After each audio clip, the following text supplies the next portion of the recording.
Hey every one welcome to my travel mini vlog. ഇന്നത്തെ സ്കോട്ട്ലൻഡിൽ മൂന്നാമത്തെ ദിവസമാണ് കേട്ടോ. ബ്രേക്ക്ഫാസ്റ്റ് കഴിഞ്ഞ് ഹോട്ടലിൽ നിന്ന് നേരെ പുറത്തിറങ്ങി. ഇന്ന് വെതർ ഭയങ്കര ഓക്കെയാണ് ഇവിടെ, മഴയൊന്നുമില്ല കേട്ടോ.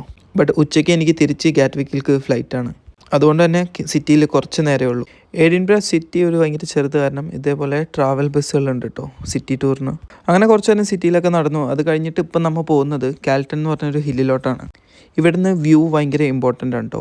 ഇവിടുന്ന് നോക്കിക്കഴിഞ്ഞാൽ എഡിൻബ്ര സിറ്റി മൊത്തത്തിൽ കാണാം. നമ്മൾ ഇന്നലെ പോയ കാസിലും നമുക്ക് ഓപ്പോസിറ്റ് കാണാം. ഇതൊരു ടൂറിസ്റ്റ് ഡെസ്റ്റിനേഷനാണ്. കാരണം എന്താണെന്ന് വെച്ച് കഴിഞ്ഞാൽ ഇവിടെ ഒത്തിരി മോണിമെൻറ്റ്സ് ഉണ്ട്. ഇതിൻ്റെ മുകളിൽ കയറി കഴിഞ്ഞ് കഴിഞ്ഞാൽ ഭയങ്കര അടിപൊളിയായിട്ടുള്ള സിറ്റി വ്യൂ ആണ്. കാരണം 360 നമുക്ക് സിറ്റി കാണാൻ പറ്റും. ഈ ഹില്ലിലാണ് 3-4 മോണിമെൻറ്റ്സ് സ്ഥിതി ചെയ്യുന്നത്. അതിൽ ഇമ്പോർട്ടൻ്റ് ആയിട്ടുള്ളതാണ് നെൽസൺ മോണിമെൻ്റ് എന്ന് പറയുന്നത്.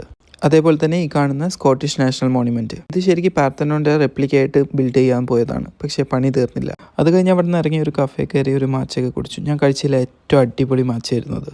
അത് കഴിഞ്ഞ് സിറ്റിയിൽ ഒന്നും കൂടെ കറങ്ങി തിരിച്ച് നമ്മൾ ഹോട്ടലിൽ പോയിട്ട് നമ്മൾ ഡ്രസ്സൊക്കെ എടുത്തിട്ട് തിരിച്ചിറങ്ങി. കാരണം എന്താണെന്ന് വെച്ച് കഴിഞ്ഞാൽ നമുക്ക് എയർപോർട്ടിലേക്ക് ഒരു 1 hour ജേർണി ഉണ്ട്. അങ്ങനെ നമ്മൾ എയർപോർട്ടിലേക്ക് പോകാൻ വേണ്ടിയിട്ട് ട്രാം എടുക്കാൻ വേണ്ടി ട്രാം സ്റ്റേഷനിൽ പോവാണ്.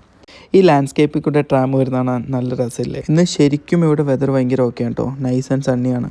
അതങ്ങനെയല്ലേ പോണ ദിവസം ആകുമ്പോഴത്തേനും. അങ്ങനെ നമ്മളിത് എഡിൻബ്ര എയർപോർട്ടിലെത്തി. ചെക്കിനൊക്കെ കഴിഞ്ഞ് കുറച്ച് നേരം പ്ലെയിൻ സ്പോട്ടിങ്ങിനൊക്കെ ഇരുന്നു. അത് കഴിഞ്ഞപ്പോഴത്തേനും എൻ്റെ ഫ്ലൈറ്റ് ഡിപ്പാർട്ടായി. അങ്ങനെ ഞാനൊരു ഇൻ്റർനാഷണൽ ഡെസ്റ്റിനേഷൻ കൂടെ കവർ ചെയ്തു. അങ്ങനെ ഇതേ തിരിച്ച് ഗാറ്റ്വിക്കിലേക്ക് ലാൻഡായി. അപ്പോൾ അത്രയേ ഉള്ളൂ. Bye see ya, bye to Scotland.